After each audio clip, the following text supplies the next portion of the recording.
கடலூர்ல இருக்கக்கூடிய மீனவர்கள் நிறைய பேர் கஷ்டப்படுறாங்கன்னு சொல்றாங்க இல்லையா? அங்க போராட்டம் நடத்த போறாங்க. சோ தாவேக்கால இருக்கக்கூடிய நிர்வாகிகளுக்கும் தொடர்புக்கு என்ன சொல்ல விரும்புறீங்க? நாங்க ஒன்னே சொல்ல விரும்பல. பக்க பலம் எங்களுக்கு இருக்குது. நீங்க என்ன வேணா பண்ணுங்க. மீன்காரங்க சேர்ந்தாங்கன்னா எல்லாம் வரும். தலைவருக்கு ஒரே கேள்வி. மொத்தம் தமிழ்நாட்டுல எத்தனை தொகுதியா இருக்கு? அதையும் சொல்லி கொஞ்சம் தெளிவா சொல்லுங்க ஐயா. நீ வந்து ஏடிஎம்கே டிஎம்கே வேணா கேக்குறேன். ஓட்டு ஐயா. என்ன ஓட்டு? அது நீ பேசக்கூடாது. நான் யாருக்கு போடுறேன்? நீங்க வந்து பாஜக வேறு எதுவான நான் விஜய் கட்சி தானே. நான் அவனுதான் போட்டு போடுவேன். இவருக்கெல்லாம் சினிமா விட்டு நேரத்துக்கு அரசியல் வர போறாரு, எதுக்கு வரணும்? தேவையில்லாம சினிமாவே நடிக்கலாமே. அரசியலை பத்தி பெரிய பெரிய ஆட்சியில இருக்கவங்களே ஒண்ணுமே முடியல. இவர் வந்து சின்ன பையன், இவர் வந்து என்ன பண்ண போறாரு அப்படின்னு நிறைய பேர் கோரிக்கை வைக்கிறாங்க. 60 வயசு ஆயிடுச்சு. அதெல்லாம் பெருசு கிடையாது. வயசு பெருசுல அதெல்லாம் கிடையாது. நம்பிக்கை இருக்குது. அதெல்லாம் வருவாப்புல. எல்லாருக்கும் எல்லாத்தையும் செய்வாப்புல. அதெல்லாம் பெரிய பிரச்சனையே கிடையாது. நீங்க வந்துட்டு இது மட்டும் தான் பாக்குறீங்க. புதுசா வரட்டுமே. அவர் என்ன பண்றாரு பாக்கலாமே. எவ்வளவு பேர் இருக்கிறாங்க. அவருக்கு இறங்கி செய்யறது நிறைய மக்களுங்க இருக்கிறாங்க. இப்ப டிஎம்கே ஆட்சி இருக்குது, ஏடிஎம்கே ஆட்சி இருக்குது. இதுல வந்து இவங்க என்னத்த பண்றாங்க?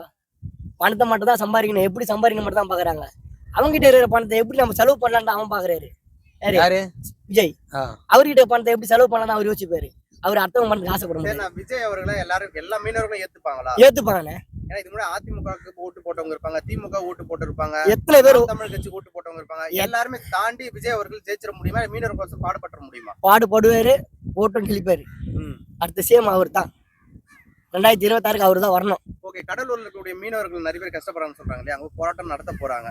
சோ தாவேக்கால இருக்கக்கூடிய நிர்வாகிகளுக்கும் தொடர்புக்கு என்ன சொல்ல விரும்புறீங்க? நாங்க ஒன்னே சொல்ல விரும்பல. பக்க பலம் எங்களுக்கு இருக்குது. நீங்க என்ன வேணா பண்ணுங்க. மீன்காரங்க சேர்ந்தாங்கன்னா எல்லாம் வரும். தலைவருக்கு ஒரே கேள்வி. மொத்தம் தமிழ்நாட்டுல எத்தனை தொகுதியா இருக்கு? அதையும் சொல்லி கொஞ்சம் தெளிவா சொல்லுங்க ஐயா. அதையும் கேளு. நீ கேட்டுக்க வேண்டியதுதானே. நீங்க சொல்லுங்க ஐயா. நீங்க அது கேளுண்ணே. நீங்க இவ்வளவு தெளிவா பேசணும்ல. இப்போ நீ வந்து ஏடிஎம்கே டிஎம்கே வேணா கேக்குறேன். ஓட்டு ஐயா. என்ன ஓட்டு? அது நீ பேசக்கூடாது. நான் யாருக்கு போடுறேன்? அது நான் வந்து இங்க சொல்லணும் அவசியம் கிடையாது. நான் ஓப்பனாவே பேசிட்டேன். நீங்க வந்து பாஜக வேறு எதுவான நான் விஜய் கட்சி தானே. நான் அவனுதான் போட்டு போடுவேன். ஓகேண்ணா. என் பொண்டாட்டி ஓட்டு அவளுக்கு தானே போடுவாங்க. அவ்வளவுதானே. இதுக்கப்புறம் என்ன? உங்க ஃபேமிலில எத்தனை ஓட்டு விழுந்தா விழும்? உங்களோட 60 ஓட்டு இருக்குது. 60 ஓட்டு. என் குடும்பமே பங்காளிங்க எங்க சேர்த்தால 60 ஓட்டு இருக்குது. ஓகேண்ணா. இப்ப இதுல இதை ஒதுக்கிடுங்க. பங்காளி எதுக்கு ஓட்டு போடுவேன்? எதுக்கு ஓட்டு போடுவேன்?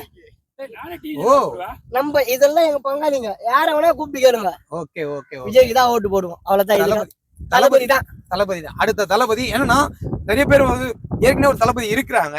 இதுக்கப்புறம் இன்னொரு தளபதி எதுக்கு இந்த நாட்டுக்கு அப்படின்னு சில பேர் கோரிக்கை வைக்கிறாங்க. உங்க மூலியமா ஒரு கருத்து சின்னதா? நான் இதுல வந்து என்ன சொல்லணும்னா, அதான் பேரே மென்ஷன் பண்ணல. அதை பத்தி நீ கவலைப்பட தேவையில்லை. அதெல்லாம் கிடையாது. அவர் இருக்கிற வரைக்கும் நாங்க அவரு தான் ஓட்டு போடுவோம். யாரு? விஜய் வந்தாருன்னா அவரு தான் ஓட்டு. யார் அவனாலும் இருந்தாலும் எங்க ஊர் 3/4 பேர் கட்டலாம் விஜய் தான் ஓட்டு போடுவோம். எங்க அக்காவும் அவங்கள ஓட்டு போடுவோம்.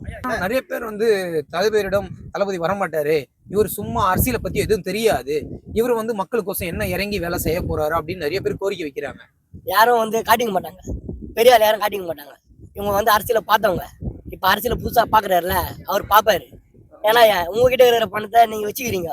அவர்கிட்ட இருக்கிற பணத்தை வேற செலவு பண்றது கூட அவர் யோசிக்க மாட்டாரு.